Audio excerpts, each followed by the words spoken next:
we'll do it this a little differently, try to. So it's a tough moderation panel for me because, all these guys are like couple of $1 billion sitting here, take decisions, and then if I screw them up because of your asking right questions for you, they'll not fund my next company. So, let me, and if that happens, I'll take money from all of you guys, pool in and, fund it. But anyway, what I'll do is, so the best way to kind of do, I thought, is that I'll become an entrepreneur. And all these people, I respect, their experience. They're highly experienced. We didn't go through the formal, profile.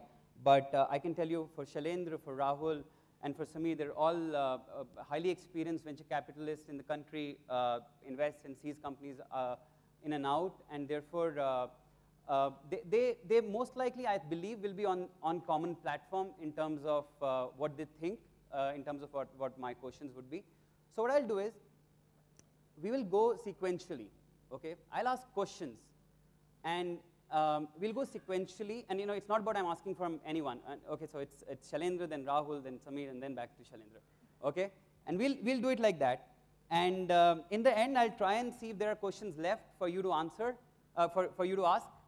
Please feel free, and then let's take it like that. Okay. So Shailendra, we'll start with you. Okay. That's Sure. how we'll do it. Okay. Okay, sir. So I'm an entrepreneur. I chucked my job, and I have a concept in mind. Okay. Now, how should I go about? Who should I approach in terms of raising the first round of funding? I don't have money. I have a concept in mind, but I don't have money. Who should I approach? I'm at the concept stage. So first, I'm very glad that you left your job. Okay. Because lots of entrepreneurs, have not yet left their job And they're still and are saying, hey, if you give me some money, I'll leave my job. Okay. So I think to begin with, it's a very good starting point. Okay. I think what typically happens is, at least in the early stage world, with what we have seen is lots of people have good ideas, and at least as an investor, what we're looking for is to see what they have done about it. So if you have a concept, did you try to prototype it? Did you try to convince one or two people to join you in your journey of being an entrepreneur?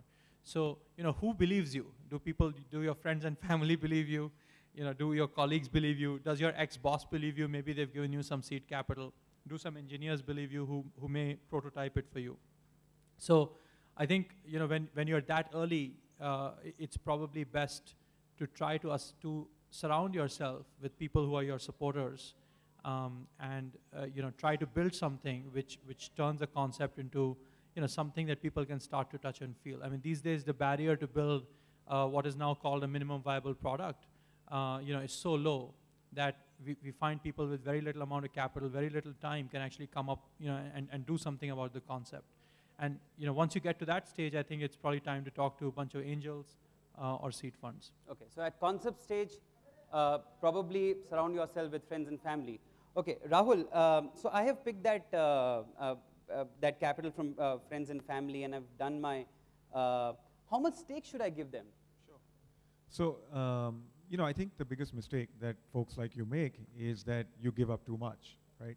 Because the fact is that this round of money is not the last round of money you're going to raise. You're going to probably raise some seed money, and then some Series A money, and then some Series B money, and the best companies keep raising money, right? Okay. So I think the rule of thumb that we say is, look, if you're going to give up some seed money, and typically, to Shailendra's point, that early money is 1 to 2 crores, right? You're not talking about $2 million, you're talking about 1 to 2 crores. At that point in time, anything in the 10 to 15% range is what we think you should give up. If you give up a lot more than that, then you end up with a structure which is not very friendly to the next investor. It's not very friendly to you. Okay, thank you.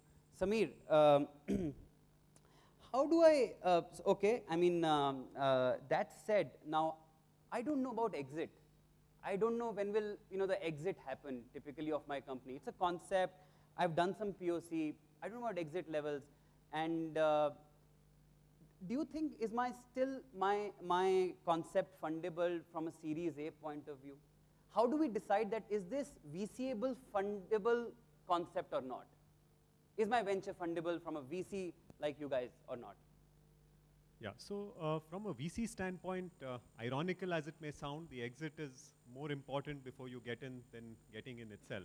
Yes. So, you know, it is possible to build a very nice business, not necessarily raising VC money. So the example I'll typically give is, if I build a 20, 25 crore business doing 5 to 10 crores annual profit every year, I and maybe my friend have founded it, is that a bad business? Chances are you'll say it's not a bad business. I would love to have a business like that if I could sustain it. But from a VC standpoint, chances are it's not a good business because you won't see an exit in that business. So you have to determine that if my business is going to be a small, what we call a niche or a lifestyle business, it's probably not amenable to VC funding, but still is a business that I could go ahead with if I'm keen to build a niche or lifestyle business. Okay, so it's important to understand that if somebody, if a VC is investing into your business, then exit options or scaled exit options needs to be clear. Otherwise, just make it a lifestyle business and earn profits. Okay, got it. Yeah, I'll just add to that in a different manner. Say that, you know, venture money, or you know, another way to call it is institutional capital, is for those people who have the ambition and almost a vision to build a very large company. Okay. You know, I so paraphrase it a little bit differently. Otherwise, you know, it may not be the best fit. Okay.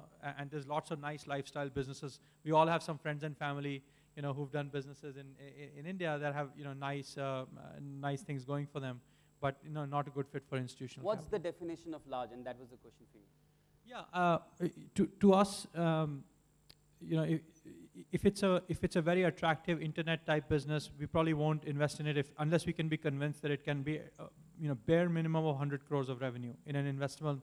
In an of revenue. in an investment horizon, and when I say 100 crores of revenue, I don't mean e-commerce revenue. Okay. Yeah. You know, Yeah. which is actually probably only 5 or 10% net revenue. I mean true net revenue. So if a business can have 100 crores of true net revenue in an internet or mobile world, it can have enough value so that it's, you know, for an early stage investor, it would provide a, you know, reasonable return. Profitable, not profitable. Series A will almost never be profitable. Okay, done. Rahul, now I'm started to pitch to about to Series A investors. How many investors typically I should go around? I mean, there are about some 30 investors in the town, right? But typically, what do you suggest? How many investors I should go to meet? You know, I don't encourage spray and pray. So what I would say is do some homework. You know, from that list of 30, maybe cull it down to 8 or 10. I think you need that geographic spread. There's VCs in Bangalore, some in Delhi, some in Bombay. You want to give yourself a little bit of range. And you want to go out there and maybe test your pitch on a couple of guys you think are low probability, just to learn something from that conversation. Okay. And save your best pitches for kind of in the middle of the road. And the way to check whether you're learning is your pitch any different the third time around than from your first pitch? And if you kept the same pitch, then you're not learning. Okay. So I think it's very important to learn and change, because I think you'll get a lot of messages back. And then from there, you'll get hopefully better at kind of communicating what you're trying to do. So I'd say 8 to 10 is probably the sweet spot. Yeah, don't go to all, they all talk to each other in the evening and say, "Arey wo aaya tha, hum to nahi kar rahe." Anyway, okay. Samir. Actually, I don't think that happens, No, no, really. sorry, I know there's a perception, Yeah. but yeah. Okay, so that's a point there. Okay, Samir, color of money is not the same. I mean, you all are three investors. You all three want to put money in my company. I did a fantastic job. You all like my business. Now, how should I decide who to pick money from? Yeah, so I think there are many criteria, but I would just single out a couple. In my view, the chemistry between you and the investor is very important. So it's a relationship, it's a marriage where you have to live together for the next 3, 5, 7 years. And if there's a fundamental chemistry mismatch, the relationship is not going to be an easy one. So you should first of all, you should meet me a couple of times to make sure that we are on the same wavelength. You should also check with my portfolio companies, with the investments I've done, speak to the entrepreneurs I've backed in the past, and get a sense of what sort of person I am and can I be on the same wavelength as you. And also, figure out the spaces that I'm good at and not good at. So if you're an internet business and I have no experience in the internet, chances are you're not going to find great value add from me. Right, okay. The only thing I'd add, that, and I think that's all true, but it's highly subjective, right? Because you'll get different kinds of feedback. The other thing you want to dimension is how capital hungry is my business going to be? And is this investor able to ride the journey with me? So certain types of businesses, you may want to arm yourself with larger funds. And in others, you might say, look, I'm happy to take money from a smaller fund because I believe the total capital requirement is not that large. Because the signal of us not participating in your next round because we don't have enough money is not a great signal. So Shailendra, does this mean that chemistry and the fact that you would be along with me on the journey, on the whole journey, are just the only two things to decide the investor? Yeah, look, there's a clearly long list, but I Very quick one, because I think we do entrepreneurs do get into this mistake. Yeah. Pick up the wrong guys and. Yeah. So actually, to me, the trust is number one thing, which is that the way we think about it is every one of our entrepreneurs we invest in, they're our business partner. So much like you choose a co-founder, you should think about choosing an investor like that, and you should have the confidence and conviction that they will stand by you when things don't go well. Chemistry must be a part of it, trust must be a part of it, and a spirit of partnership must be a part of it. Only then will you sort of realize true value, so that you can have a good and healthy relationship with them. Obviously, you also want somebody who's going to do a bunch of heavy lifting with you and is passionate about your business, because if you get an investor who's really not that interested in your business, but is doing it because he may see financial return, then he won't take your call at 11 p.m. He won't have coffee with you on Saturday to brainstorm. He won't say, hey, I'll take your candidate out to dinner so that I can help you recruit a guy, and unless he's truly committed to your venture. So to me, it's very similar to recruiting a co-founder. Okay, I think that's very important, because I can tell you all the VCs have the same pitch, that we are good, we are the best, check all our reference companies. But unfortunately, the mistake which entrepreneurs do is that they don't talk to the reference companies. And I think that's out of say, I think this guy is speaking correctly, but I think the pokiness needs to be like the VCs poke the entrepreneurs need to kind of poke them as well. And I think on that, a lot of the smart entrepreneurs, what they'll do is they'll ask us a lot of questions too. Sure. So first conversation, maybe they'll tell us more about themselves, but second conversation, if the VC is inviting you back, then you have totally earned the license to say, hey, I want to use half an hour, I'll spend an hour with you telling you about my business. I'd like to spend half an hour asking you a bunch of questions. Fantastic. I think very important. Don't shy doing that. Okay, Rahul, so I've decided who to kind of go with, okay, using my past experience. But tell me, so I've got this term sheet now, okay, and this term sheet kind of reads Greek to me, because it's first-time entrepreneur. Do you think I should invest in a law firm, who's charging me? How should I decide? Is it an investment, or should I just pick any law firm? So I think there's a difference between the commercial implications that's in a term sheet and the legal obligations that are in the term sheet. I'm talking about the legal obligations. So legal, definitely go get help, right? Because at the end of the day, these are 20, 30-page documents. It's a significant task to get through them. Many of these are not material. There's 3 or 4 things that are, right? They tend to be more on the commercial side. So my guidance is, look, if you know a guy who's raised money before, go have a chat with him.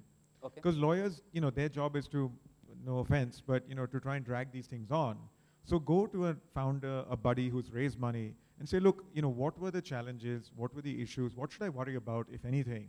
And use that as the DNA to guide the legal counsel on this is what I want to address. Sure. But you have to manage the lawyer. If you let them drive the process, it takes very, very long. And should we invest in a better lawyer? I mean, there are freelancers, and then there are reputed law firms. Sure. Is it a good, wise investment to invest in a law firm which is like wise? I think pick a person, right? Okay. Because the name could be whatever, but pick the right person who is going to give you the mind share for that 30 to 45-day period. Well said. Samir, I missed a point. I mean, while I was looking for funding, there were a lot of investment bankers who came to me. And the reason why investment bankers came to me, because I was very shy picking up the phone and calling you. I knew you were on LinkedIn. I could have, sent you a notification, but I said, I have never connected with this person. And there are only handful of people, handful of VCs. So this investment banker came to me, but I don't know what should I do. So what is your suggestion to entrepreneurs? Should they, at a stage of still Series A, should they take an investment banker or not? What's your suggestion? What's your point? So my unequivocal, feedback from my point of view would be, if you can approach a VC on yourself, by yourself, please do that on your own. I think, and again, this is no disparagement to any bankers meant in the room, but I think the value that they add, typically in a Series A or even a B type of process, is very minuscule compared to sometimes the value that they detract from the process. End of the day, as I said, it is chemistry, it is trust, as we all said. And that is built up directly between the entrepreneur and the investor. And the investor is not an entity but a person. It is Shailendra, it is Rahul, it is me. And we want to interact as much as possible with the entrepreneur directly. So my advice unequivocally would be, if you can reach a VC on your own, please do that. Okay, because I can tell you, I learned later in my life that one of the KRAs for people who join in early in a VC firm, one of the KRAs is how many entrepreneurs you meet. Correct? So it's also their KRA to kind of meet entrepreneurs. So don't shy and I'm not saying that it is as part of your KRA really, but I'm just saying early life you also want people to kind of see and see what is the deal flow. Okay, Shailendra, so I've got this term sheet, got a great lawyer, and now it's the term sheet is executed. How much time idly? So there's a big clause which is written there that there's an exclusivity clause, okay, which says for 3 months you can't. You're saying I can't talk to anyone, and you can still talk to everyone, and you can revoke this term sheet whenever you want to. Is that a healthy practice? Oh, I understand this is a practice. Is that a healthy one? And if it has to be because of some mandatory reasons, what is the right time that we should put it to? Yeah, I think as an entrepreneur, it can sometimes feel unfair that, hey, I'm locked out of a process. But I think the way investor communities, all over the world have thought about this is that, starting that point, there's sort of a gentleman's handshake. Now, the investor has probably signed that term sheet on the basis of certain facts represented to them, some financial models projected, some other information given in, and so on and so forth. And now they're going to hire KPMG to do some financial diligence. They're going to hire a law firm to do some legal diligence. They're going to start spending a fair bit of capital to actually validate those facts and then hopefully close this financing. Sure. So I think the reason these exclusivity terms exist is because they're now starting to spend money to sort of take this thing forward, if you will. And period. Agreed. Logic agreed. Correct. What is the right period? Yeah, so I think companies who are well prepared, things can happen as quickly as 30 or 45 days. Companies that are not well prepared, I can see it drag for months and months. From an entrepreneur standpoint, I'd say time is your enemy. So, you should not be in a process if you're not prepared to close quickly. Like the one mistake entrepreneurs make all the time is that they won't have a CFO on board, or they won't get a finance guy on board, and they say, once I get the money, I'll have the ability to pay a guy, and therefore then I'll get him on board. But actually, you're reducing your chances of getting money by pushing it back. So maybe a chicken and egg there. But good companies with who are prepared for a fundraise can do it quite quickly. So can we say if you're prepared, can we take it back that guys prepare your data room before you start to kind of seek out funding? Correct. And then don't give more than 35 to 40 days of exclusivity to a VC? I think, look, it varies a lot. There's no media person here. Yeah. No, I think it varies a lot. I mean, the fastest I have seen things done is literally under 10 days. We have closed and wired money under 10 days. But those are good I mean, exceptions, correct. good. But when we're talking about term sheet mistakes. Here's the challenge, right? Like if you ask for 30 days, the investor needs to be very convinced that you have your house in order and that everything will go like clockwork. So, it's a little bit like being able to convince that not only are you ready, but they believe that you're ready. Otherwise, they'll be worried that, that exclusivity will expire, and then they're investing all this time and effort. And, the way our industry works is the moment you have a term sheet or a signed term sheet, you become more marketable to other firms. Yeah. And so, the investor is then at risk, should that term sheet, expire. Rahul, couple of things that one entrepreneur, that I, as an entrepreneur who's got a signed term sheet, given a 45-day exclusivity period, should not do between the engagement and marriage. So I call it engagement as a signed term sheet, marriage as the SHA signed. And these could be things in engagement to marriage relation, these could be things, don't go out and hang out with girls. Things like that. So what are the right, and I see entrepreneurs doing a lot of mistakes. So I think don't take your eye off the business, right? Don't take your eye off the business. Because it happens that this stuff is overwhelming. Suddenly we find that in 2 months the metrics have gone like this. So you thought we were buying into a train that was going this way. It's actually a burning train.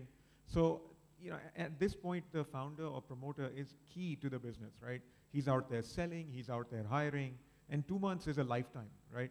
So I would say the one thing I keep telling guys is, look, we're doing this process. Don't worry about it. It's going to get done. Focus on the business. Okay.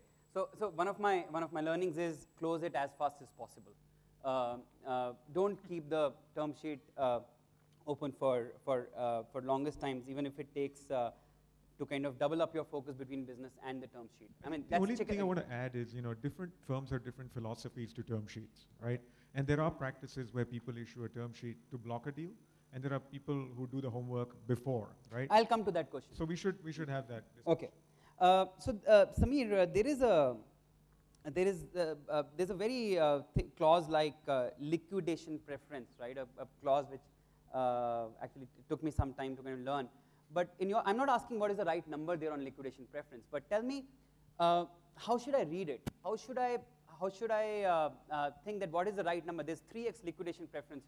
Is 2x right? Is 3x right? Is 1x right? I'm not asking you what is the right number, but how should I read that 3x, 2x, 1x? Okay, so I think the first thing I'll say is the VCs are not investing to make the liquidation preference out of the company. So whether it's 1x, 2x, or 3x, that's not the reason we are investing. We are investing to make 10, 20, 30x out of the company. The liquidation preference is a downside protection. So if things don't work out well, et cetera, we want to make sure that at least our money is back, maybe some nominal returns come back and so on. Typically, again, there's no right number to this, but if the valuation gets pushed too high to what we think is too high, where we start worrying more about the downside, the liquidation preference will tend to get pushed up. So let's say if there's a valuation I'm very comfortable with and a 1x is what I'm comfortable with, if the valuation gets pushed up, to a limit where I'm not so comfortable, I'll push for a 2x liquidation preference or maybe a 3x liquidation preference. Okay. So it's tied into the valuation, but it's So a don't- downside protection. Yeah. So don't. I mean, one of the learnings really is that don't stretch your expectations on valuation so much that at some point of time you get burned because of some of the clauses like liquidation preferences, high liquidation preferences you've given to the investor, right? Yes. Okay. Shailendra, I mean, Rahul picked up a point, the credibility of the term sheet, right? I mean, it's an important point.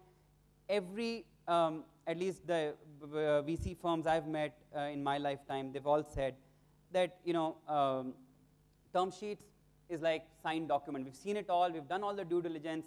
We know you guys well. It's signed document. But, and an entrepreneur, by nature is a person who believes a lot because he has seen such a bad time. He's seen good times. He starts to trust people a lot, and he has been 3 months, 4 months in the process, and he's then signed a term sheet. He says, oh, you know what? All the hard work over, now it's signed the term sheet. How do we determine the credibility of the term sheet? Because I don't think so it is firm dependent. Or is it firm dependent? I think to some extent there is some firm aspect in it. It is true that some firms are more diligent pre-term sheet than others. Okay. What you'll find constantly is that early stage term sheets will actually break less frequently. Sorry, early stage? Early stage term sheets will break much less frequently. Okay. Because it's quite simple, right? From an investor standpoint, they're not really, there's not that much to diligence that they can't easily diligence before issuing a term sheet. Okay. So it's not like, the financial numbers will be radically different or will materially change the answer. So let's say you projected, while the deal is closing, I'll have 1 crore of rupees of revenue, but you have 80 lakhs. Most people will say that's fine. I'm within a reasonable tolerance band. However, what happens is if you have a mid-sized or a larger business, especially one that is changing very fast, the business itself has a let's say, doubling every 3 months, or not, or the market characteristics or the unit economics or the metrics are changing really fast, and the price is high. Then you have the circumstances where, the circumstances that exist at the time of signing may not exist identically at the time of closing. And people are nervous because they're paying a high price. So I think in those types of instances, you're best off pushing off signing as late as possible, or being smart and not pushing for the highest price. So leave some room for error because you don't control your business as well and it's not as predictable. I'd say, however, most firms will probably try to do 9 and 10 term sheets. Like if I had to guess, like our thumb rule is we want to do 9 or 10 term sheets or better. So we don't want more than 1 in 10 term sheets to not work out. Okay. So, so just correct me if I'm wrong. That is that a thing that we should, as entrepreneurs, take back? That if term sheet signing is not deal done. Yeah, I don't think entrepreneurs should think term sheet signing is deal done because, if it inherently leads to a little bit of, call it complacency, if you will. So, I think especially like last year, take e-commerce, we all know there were lots of broken term sheets in e-commerce. And like I just mentioned, I think the challenge was the market was really, really dynamic. And, these companies were growing very fast. Valuations were multiplying 5, 6x, 10x in like a few months. And that's very unnatural markets, right? And so in that type of dynamic environment, things go up fast, they come down fast. And so especially if you're in that type of an environment, you should be quite cautious and not assume that your deal is done until you have money in the bank. Be very alert about it. If you have a steady business, you have a long-term relationship with an investor, they know you for a while, like I said, chances are 90% of the time Sure. It'll close. Okay. Rahul, so here is a term sheet, got signed, but got broken. What should be the first few steps an entrepreneur should take to kind of, of course, he spent 6 months. What are the first few steps that he should take? So, the good Should news he go back to VCs immediately? to do what? To seek funding again? No, you're saying just after he signed It the was term sheet? signed, but got broken. Oh, got broken. Okay. Look, it's quite painful, right? If you think you've almost got the money and then, you suddenly get a blow. It depends on your bounce back factor, right? Some people have the appetite. Fundamentally, can the business move on without the money? If it can't, get back to fundraising. But if it can, maybe take a breather, try and figure out why it went wrong. So wait Try for and some time. Yeah, it's always helpful to kind of reflect on what didn't work. Okay. Was it that I painted a picture that wasn't true? Was it that my house was not in order? Did I not address the key commercial issues up front? So one of the things is in a term sheet, make sure there's enough detail in it. Because if it says standard anti-dilution applies, what is standard? Is it full ratchet? Is it weighted average? Sure. Okay. So make sure you address those in the term sheet because otherwise it can go sideways. Sameer, my term sheet didn't get broke. I had good investors. So now it's time that I've closed it and I have to select a board, right? I think when people are going and seeking funding, they're talking to the same gentleman. Should we get outside board members or not? How to create a responsible board? I know it's a topic in itself, but in this before I close my funding, board is very, very important. What would you suggest? So Inventus's practice has been that we sort of create a position for an independent board member in virtually every one of our companies. Okay. And we advise our entrepreneurs to get somebody who can add value to their company as soon as is reasonably possible. Okay, so have an outside board member as well, you're saying? Yeah, we don't advise it before the funding is closed, but after the we funding. create a board where, let's say we have a seat, entrepreneur has a seat, and an independent has a seat. So we create a board where there is a seat for an independent, Sure. and we advise him to fill it as soon as is reasonably possible. Reasonably possible in the sense we give that time because we want someone who can add value to that business, who comes from that domain and that background. But I'd say overall in India, we don't see that enough. Okay. We don't see enough independent board members in companies. Often the independent is also an angel investor, so they're not truly an independent if they're a 5% shareholder, let's say. So, this is one thing where, companies should be much more open-minded. We also find lots of entrepreneurs say, hey, why do we need an independent? Yeah. But it really helps to have a better board dynamic and a true neutral party. What is the right remuneration for an independent board member? It depends on the stage of the company. Ideally, no cash and some ESOP. And ESOPs, not percentages, but some ESOPs, right? No, again, depends. Sorry. Depends Is a it- lot on the stage. So I think he's an independent board member somewhere. Okay. Yeah. Okay. yeah, we think of typically 0.5% at the stage of a Series A, and lesser if later on. That's what we are sort of think. 0.5% to 75 basis points, depending upon how good that independent board member might be. Each member. Yes, correct. Each. Okay. Rahul, what should be my expectation when, let's say, I've raised the right seed, I've given 15% to 20% out at the seed level, given a thumb rule of 20 to 40% out in Series A. While at the time of exit, what is the right expectation I should have that will be the amount of company that I will be owning, and that's good.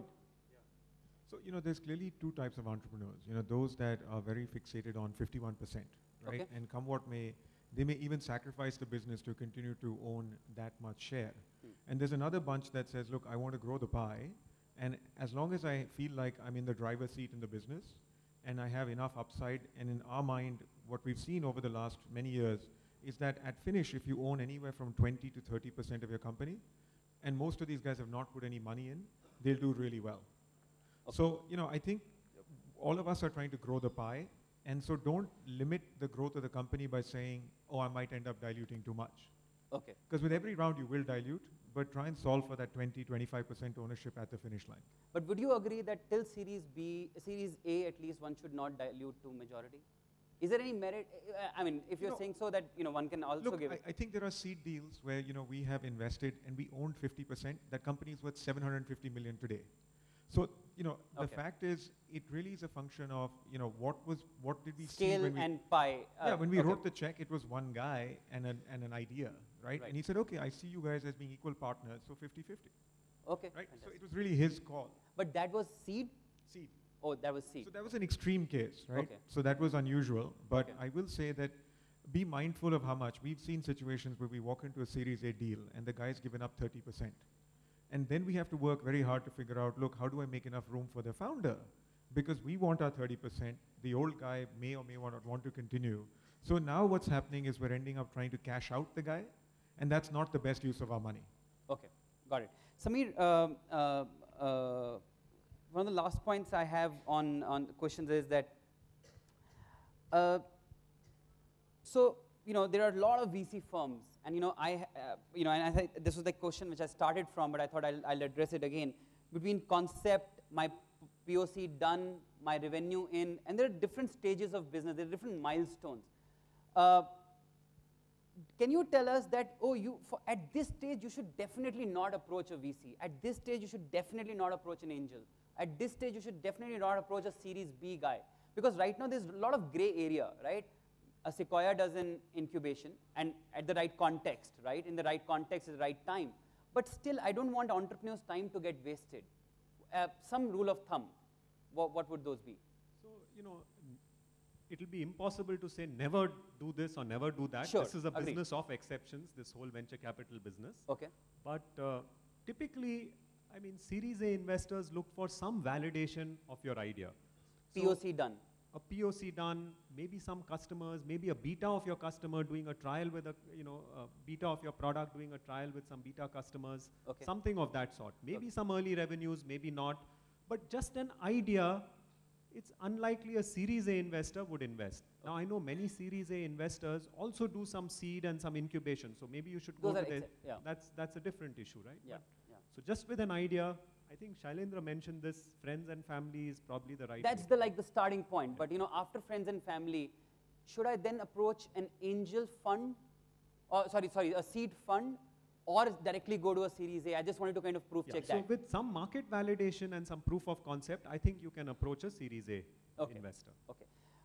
Shailendra, is media, digital media, ripe enough in India, not for companies who are building digital media companies for markets outside, not an export market? Is India domestic market right for VC digital media now? Because it's been a vacant sector for a long time now. Yeah, we think it is. Okay. All the signs of inflection you're seeing on internet, on e-commerce and other areas are going to result in digital media becoming larger. And we must all invest a few years ahead of the market being there. But it's quite clear that it's a pretty strong, call it wave coming in our direction. So I'd say most firms are probably now quite open-minded. I mean, we should hear from the others, but I think most firms are quite open-minded about India-centric media companies. Obviously, as the name of the conference suggests, there's ad and tech. Most investors, and at least we strongly prefer tech, and to that extent, we want less content and more tech in the media. Okay, less content, more technology. So technology-related media companies. Rahul, and this is the same question for all the three firms. What's your boy? I think till about a year ago, we were a little bit conservative. Yeah. I think we are seeing the trends around mobility Okay. really being a reason to invest. Okay. So if you ask me, the reason we're excited is I actually fundamentally believe there's a tipping point on the mobile internet side. Okay. And I think that's what the curve we're going to invest behind. Okay. Samir. And so my answer will also exemplify why a no from a VC should not dishearten you. That's because beauty lies in the beholder's eye, and each of us will have a different viewpoint. Correct. So our viewpoint is that, we certainly look for in companies, ad tech for sure. The Indian market is fine, but our belief is that it's still a little while away from our comfort perspective. So we would want to invest in a company that uses the Indian market as a sort of validation place, but whose technology is applicable globally. Okay, so So actually, this merits a little bit of further chat, because if you think about it, ad tech is probably one of the few places where India has produced global companies. So there's enough examples of companies succeeding outside of India. You can't, it's probably one of the good spots where for whatever reason, Indian entrepreneurs have been quite globally competitive. Yep. And so Samir is pretty spot on that, amongst in many segments of the market, it's tough to see that happen, but in ad tech, you can see that happen. Yeah, but the point of view is a little different, because what Sequoia and Canaan are saying, that we can build exitable 100 crore revenue companies in India on digital, whether ad tech or mobility in India, serving the domestic sectors, still possible with exit in frame of about 5-6 years, whereas you are still saying